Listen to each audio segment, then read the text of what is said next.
This is going to be one of the most important podcasts I've ever done, and it's because it's such a critical factor for anyone that's in sales or business in general. And it's all about hitting targets or numbers that you want to make happen.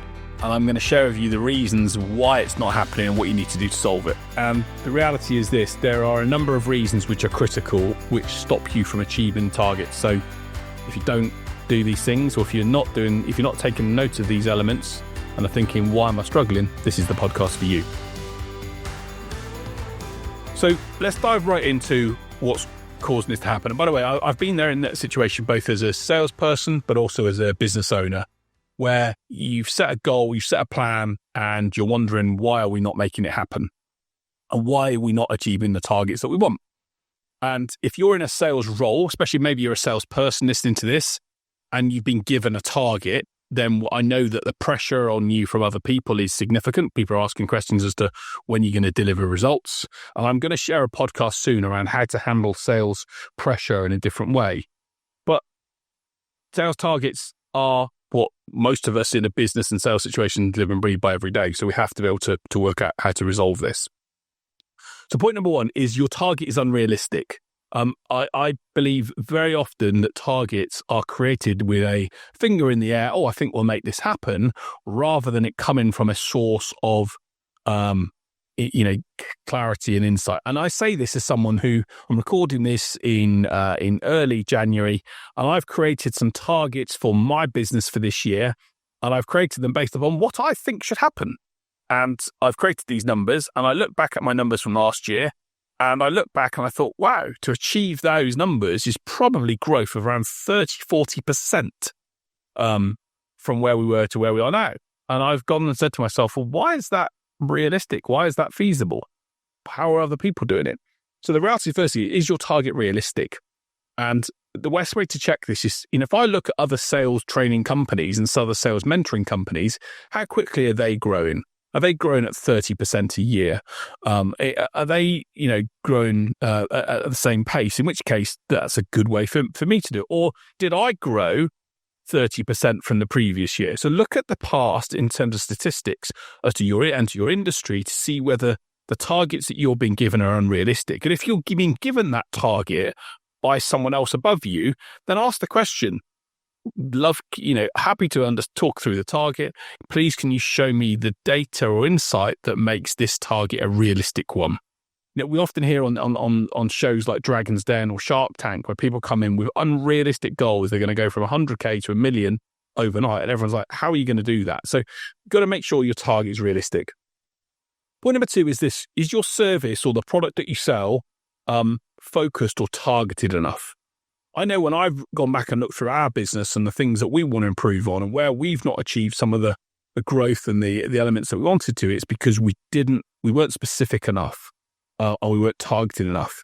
And one of them, there's a simple phrase I use a lot, which is, solve a specific problem for a specific audience.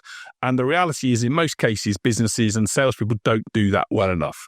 Their audiences too vary because they say, oh, well, I can appeal and I can sell to lots of people. I've been through this. I've had this mistake. It's one of my biggest, mistakes that I've made in the past, where my first business, we targeted small businesses. There were 5 million of them in the UK. That's our market.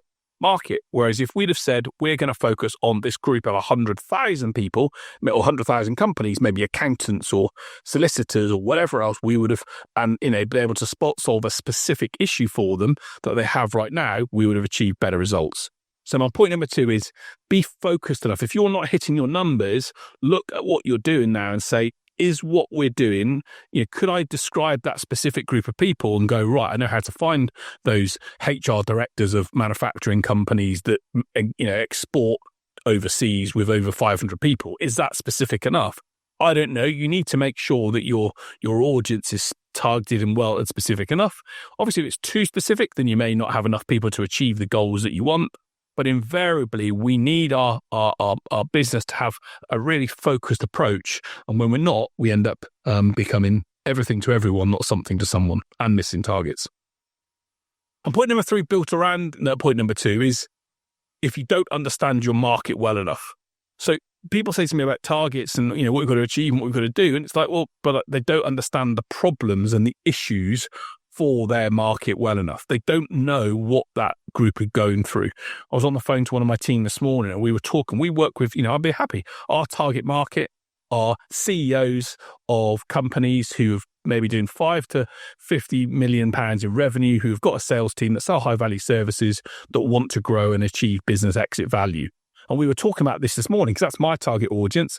And I was saying, actually, will the people that we're talking to, these CEOs, do this and do that? And we were going, I'm not sure. And we said, right, the best way to do that is to ask the people that we know that are in that space, our current customers. So know your market well enough, not just know the market and the dynamics of the market, but know the people that operate within that market, know the type of person they are, know the type of role they've got, or whether they'll do certain things or whether they won't do certain things. That makes such a big difference when it comes to getting, when you put in things in place, new services and new offerings, to know whether someone will buy it. And a lot of the time it's because people think there's a problem in a market, whereas the marketplace has already found an alternative solution or doesn't think it's a big enough of an issue. So know your market well enough. Point number 4 is they don't have a clear sales strategy and plan. And this is one of the things that I see more often than not in companies, that they have a goal or a target they want to hit and they have no idea how to get there. So it's like saying, I'm going to get in my car, I want to get to Scotland, but I have no idea which road I'm going to go on. And the reality is, if I did that, I'd end up driving around into certain roads and not having a clue where I'm going and get nowhere. And if you don't have a clear sales strategy / sales plan, then you are not going to get to where you want to get to. And that is something that I see on a regular basis, that there is just there's a number, but there's no clear map or pathway or blueprint of how to get to that point. And if you don't have that, it's very hard to be able to know whether you're even on track and whether you're doing what you need to do and what's required to get to hit the number, let alone hit the number in the first place.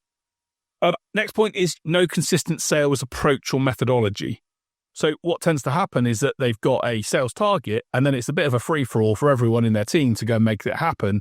And they then have 3 people going off and getting results in a certain way, but that means that those 3 people compared to the other 4 people are doing things differently, which means overall the team isn't getting the consistent approach and results. And your sales methodology or structure or approach should be based upon what you know has worked. If you're the founder of the business, you know what's worked in the past, and it's about being able to adjust and adapt your, create a, for want of a better phrase, a blueprint, an outline that says, okay, this is what worked for me. I'm going to then go and document that. And that's what we do in my business at the Sales Growth Academy. And in James White, we build sales blueprints, we build sales plans and sales blueprints for companies so that they can know exactly what's going to happen. And we base those plans and those blueprints on what's been successful right now. How are you getting results? What target markets are you working with? What messages are you sending and using to your existing customers that's making that customer work with you or that prospect work with you, and how can we then replicate those across different team members? But that's the critical thing. You have that consistent method so that all of the team are utilizing the same approach. They don't have to be robotic in how they do it, but they've all got a consistency and way of doing it and a consistent methodology to measure leads going through the pipeline. And again, you see in a lot of cases, certain leads and certain time is spent chasing opportunities because there's not been a qualification procedure or there's not been a thought process given to how they're going to do something in a certain way. So no consistent methodology. What are the other two of the critical things that I see all of the time? And mainly, this is a reason, again, when I've looked in the mirror, when I've failed in sales targets in the past, is not prospecting enough or prospecting in the wrong way. And it tends to be a bit of both, but it certainly tends to be not prospecting at all. If I had a pound for the amount of salespeople that want leads to be given to them as if they're, Caesar being fed grapes on a chaise longue, whereas the reality is, in business, it doesn't always happen that way. We have to prospect. We have to be out there, be visible to try and find people that can buy our services or offering. And invariably, people expect the business is going to come to them, and it doesn't. And we don't put time into it. We don't do it because it's not the best part of selling, picking up the phone or reaching out to someone that's never heard from us and saying, do you want to work with us? But we've got to be in a position where we do that, because if we don't prospect enough, we can't sow enough seeds to then reap later on. See yourself as a farmer when it comes to sales and prospecting. If you're missing, a farmer doesn't look at his crops in the end of the summer and then say, oh right, I've only got three fields of carrots. if he needed 100, well, if he didn't plant the seeds in the other 97, he's not going to get those. And so the reality is we've got to plant the seeds early enough and then sow and nurture those crops in order to then reap the harvest later on. So the reality is if you're missing targets, I bet you most of the time when I talk to sales teams, I was with a company in the last couple of weeks before Christmas, giving them a new method to prospect because they weren't prospecting enough and they weren't doing it in the right way. And that meant that their approach wasn't working, wasn't resonating, they weren't generating leads, and it was all falling apart from there. So not prospecting enough or prospecting in the wrong way is another big reason why targets are missed. Another key reason why targets are missed is selling to the wrong person in the company or the family that you're working with. But let's say the company, because that's where I traditionally focus my time and effort. So people tend to, have conversations. And again, this linked into the previous point around prospecting enough. It's very easy to have a conversation with the person in the organization that doesn't have a role, doesn't have a decision making, job, or the person that's only just involved in doing something. And we always tend to find it easier to talk to those people because we feel like they're easier to talk to and it's a nicer conversation. But yet those are the people that are generally not making decisions. So here's a little tip for you that I encourage people to always focus on if you want to hit targets.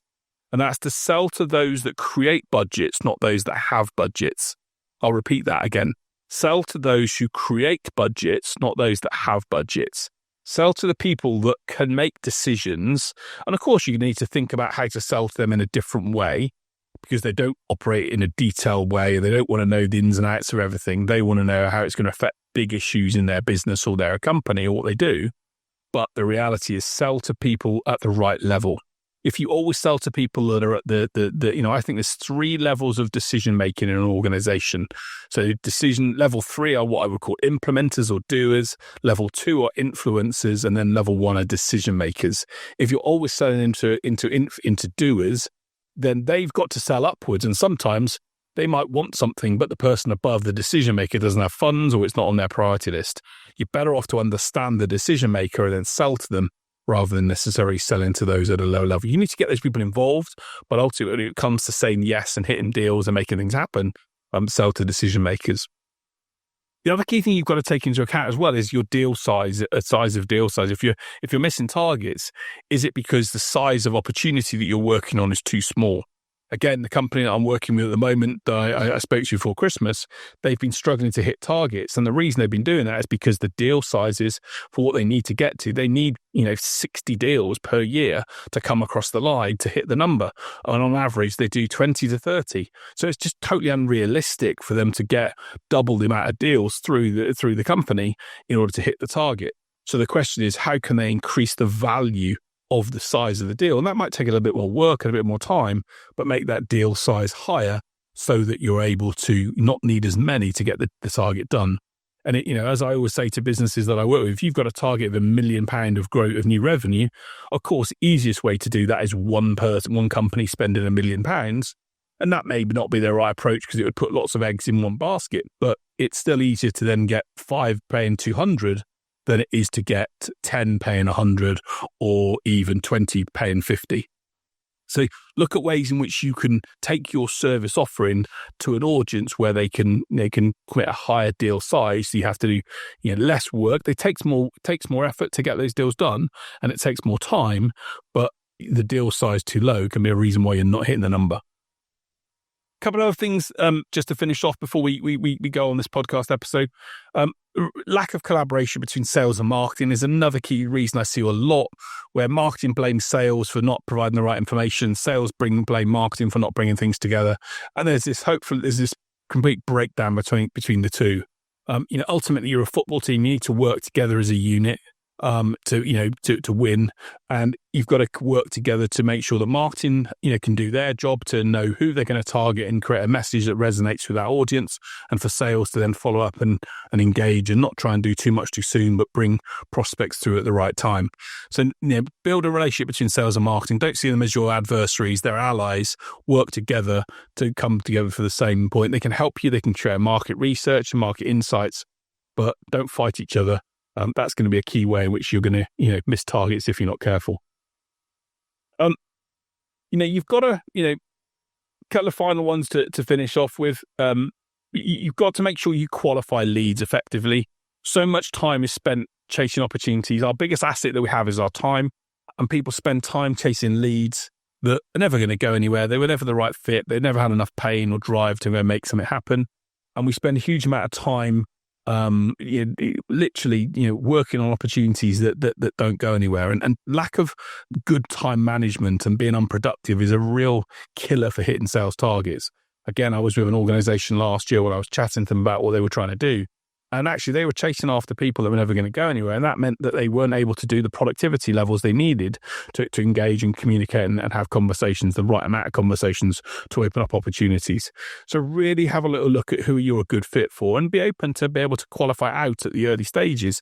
If someone's not a good fit or you don't think they can help you or that you can work together, then be able to take a step back is just as important. But, make sure that you take action. One of the other reasons why, as I said before about not taking action on prospecting, but having that accountability to do what you said you would do is a reason why, targets don't happen and don't get achieved, is because people talk a good game, but then don't go and deliver it. So, if we've got a plan and we've got to go and deliver those plans, there's parts of those plans that are going to be difficult and bits that we don't want to do, but we've got to be motivated, whether it's the commission check or just keeping our jobs or just achieving success or proving someone wrong. Let's have that motivation to achieve things and take ownership and accountability. If you're going to say you're going to do something, let's do it and make it happen. So, add these elements to the final point around building your knowledge and your skills, whether it's around your product, service or area or your sales skills itself. If you haven't got the right skills in place, if you don't know what it is you're doing when, then you're going to struggle to know the right thing to do at the right time. So if it's product or service, knowledge you need, then go and get that from colleagues or from other people that can help you, or learn or spend some time reading reports or manuals on your website that can help you learn your service offering and what it does. And if it's sales skills you don't know how to convert or close or bring people through in the process, then reach out to a sales trainer. You want to reach out to me, great. If you want to reach out to anyone, build your skills to work out what you need to do to turn more prospects into opportunities, and it's going to help you grow and get to where you want to. So look, there's a whistle-stop tour on why you're missing sales targets. If you're working for a company at the moment and you're missing targets, the reality is if you keep missing targets, we all know that the end result of this is potentially that you're not going to stay in a job. Sales is a results business. So we want to avoid that. If you're a business owner, a founder, and you're not hitting the numbers you want to, then reach out to me. Let's talk. Let's have a conversation around, we do a sales plan review where me and my team will happily sit down and go through your sales plan and what you're doing at the moment as an initial audit to be able to see how we can see what's going wrong or what's not going the way you want it to, and spot things that maybe you've not spotted yourself. There's, Solomon's paradox is always the key thing here. When we're in business and we think we're great at doing something, but we miss something obvious, that's what we can bring to the discussion and can help you spot, a reason that can maybe, once tweaked, can get you on track. But the reality is we've got to take the right action to be able to achieve the numbers we want to. They're not going to happen on their own. And if you continue to miss targets, it's going to get frustrating. It's not going to put you in a position where your business is achieving what you want. It's going to get you feeling frustrated, and that sends everyone and you and your company into a downward spiral. So we want to avoid that. So if you're frustrated and not hitting the numbers that you want, let's reach out. Let's have a conversation, or let's talk to anyone. Talk to any sales mentor, any of my colleagues in the sales coaching industry. Let's see if we can help you get on track to where you want to be. So look, my podcast, as I always do, finishing this week, is on a inspirational story. And I wanted to just share a little story of a young lady called Seren, who is just 6 years old last year. She climbed the highest mountain in North Africa, which is Mount Toubkal in the Atlas Mountains in Morocco. And she basically, there was a hospital that saved her life when she was a little baby in Carmarthenshire. And Seren has climbed this mountain, which I think at 6 years old is quite incredible that she was able to make this 8-hour walk, and it was in temperatures of 40 degrees where they then reached the summit. That was just to the base camp, and they then reached the summit the next day, where they had this hot heat. tough paths to get up this mountain. And literally, she did this at the age of 6 years old. And she's raising money for the Birmingham Children's Hospital, which saved her life when she was young because she was premature. And I think, in 2022, she's not only done this challenge, but in 2022, she became the youngest person to complete the 3 peaks in the UK, which are Ben Nevis, Snowdon, and the Scafell Pike, which is an incredible feat at the age of 5. I felt 4 or 5 at that stage. So this young lady is obviously focused on raising money to help her achieve things. She's an incredible inspiration. She's someone, I think, at the age of 6, I shared a story on a previous podcast of a guy called Harry Smith who was 13, but this young lady at 6 is climbing mountains to raise money. And I think, wow, when we see stuff like that, just inspires me and makes me think, right, whatever I'm doing at my tender age, I know that I've got Seren to be inspired by if she's doing that at her age. So that's it. That's the story for this week. I hope you get inspired by Seren. I hope you get inspired to look at ways in which you can make the numbers happen. If you are sitting here thinking they're not happening and I'm frustrated or I'm not sure what to do, my big message to you to finish the podcast off will be do something. Don't just sit and expect things to change. Peter Drucker once said the definition of insanity is doing the same thing over and over again, expecting different results. Make a change, make a commitment to do something new. Bring some help in, bring some expertise in, go and speak to someone, whatever you do. But if the numbers aren't happening, then vow now to make a change. You can get back on track. But that's it from this week, for me this week. I hope you've enjoyed the podcast as ever. I hope if you have, please tell other people about it so we can help them achieve the sales targets that they want to. But until next week, I will see you soon. Stay safe, stay well, and I look forward to sharing some insights with you next week. Take care. Bye-bye.